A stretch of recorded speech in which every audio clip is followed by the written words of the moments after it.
ঈদ মুবারক, ঈদ মুবারক।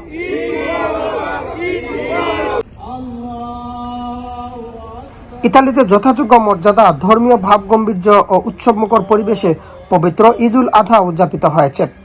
রাজধানী রোমে কেন্দ্রীয় ঈদ উদযাপন পরিষদের আয়োজনে পিয়াৎসা ভিত্তিরীয় জাতীয় ঈদগাহ মাঠে 5টি জামায়াতে প্রায় 10,000 ধর্মপ্রাণ মুসলিম নামাজ আদায় করেন। এতে বিভিন্ন দেশের মুসল্লিদের পাশাপাশি বিপুল সংখ্যক প্রবাসী বাংলাদেশিও অংশ নেন। ইতালি ঈদ উদযাপন কমিটির পক্ষ থেকে আমরা প্রতি বছরের ন্যায় এবার ঈদ উদযাপন করছি। ঈদুল আজহার নামাজ এখানে 5টি জামাতে অন্ততপক্ষে 10,000 লোক এখানে আমরা একসাথে ঈদের নামাজ পড়ি।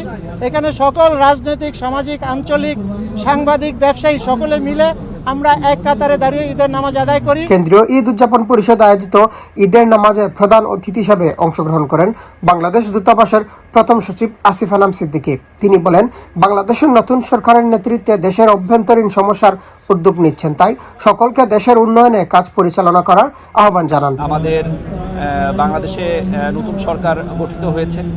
আমাদের এই সরকার আমাদের যে সমস্যাগুলি রয়েছে দেশের অভ্যন্তরীণ, সেই সমস্যাগুলিকে অ্যাড্রেস করে দ্রুততর পদক্ষেপ নিচ্ছে। আমরা সকলে আমাদের বাংলাদেশের উন্নয়নে, আমাদের বাংলাদেশের যাতে মঙ্গল হয় সেই দিক বিবেচনা করে আমরা যাতে আমাদের কার্যক্রম পরিচালনা করি, আমরা আমাদের উন্নয়নে যাতে অংশীদার হই, সেই প্রত্যাশা থাকবে।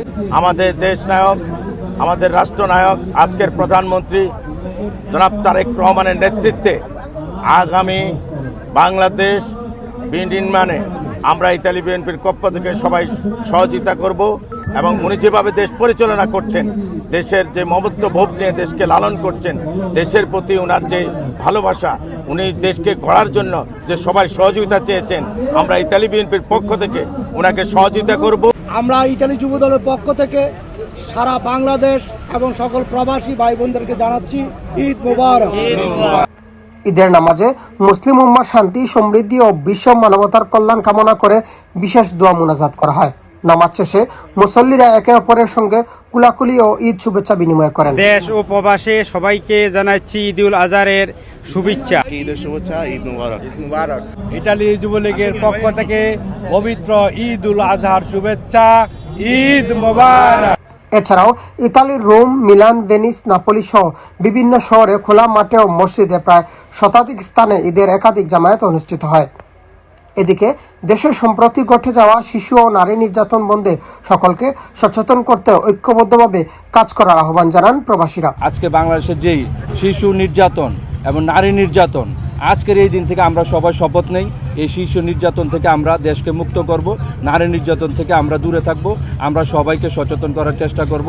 পরিবার, পরিজন ও স্বজনদের দেশ থেকে দূরে থাকলেও প্রবাসীদের মধ্যে ছিল বুক ভরা কষ্ট। তারপরেও প্রবাসে ঈদের আনন্দ ভাগাভাগি করে নেন প্রবাসীরা। এবং দেশে মা বোন রেখে আমাদের অনেক আনন্দ করতে একটু কষ্ট হচ্ছে, তবু আমি বলি সার্ভিস ইতার পক্ষে ঈদ মুবারক। প্রবাসের মাটিতে আমরা আসলে শত কর্ম ব্যস্ততার মাঝেও প্রবাসের মাটি অপেক্ষা করে আমরা ঈদ উদযাপন করি। তবে কর্মদিবস হওয়ায় অনেক প্রবাসীকে ঈদের নামাজ শেষ হতেই দ্রুত কর্মস্থলের উদ্দেশ্যে ছুটে যেতে দেখা যায়। অন্যদিকে অনেকে পশু কুরবানির প্রস্তুতি ও ব্যবস্থাপনার ব্যস্ত সময় পার করেন। এই পশু কুরবানির মাধ্যমে সকলের পশুত্বকে দূর করে সকল প্রকার হিংসা বিদ্বেষ বলে প্রবাসে মিলেমিশে থাকার আহ্বান জানান অনেকেই। এই পবিত্র ঈদে আমরা পশু কুরবানির মাধ্যমে যেন সকলের পশুত্ব দূর করতে পারি এবং সকল প্রকার বিভেদ বিদ্বেষ দূর করে সকলে একত্রিত মিলেমিশে 2 থেকে 5 শতাধিক পশু কুরবানি করেছি আমরা বাংলাদেশি মুসলমানরা, যারা আমরা এখানে অবস্থান করছি। তাই ত্যাগের মহিমার বিনিময়ে আমরা সকলেই ঐক্যবদ্ধভাবে প্রবাসে বসবাস করব। প্রবাসী বাংলাদেশিরা জানান, বিদেশের মাটিতে সীমাবদ্ধতার মধ্যেও ধর্মীয় মর্যাদা ও উৎসাহ উদ্দীপনার সঙ্গে ঈদ উদযাপন করতে পেরে তারা আনন্দিত। ইতালির জাতীয় ঈদগাহ মাঠ থেকে মিনহাজ হোসেন,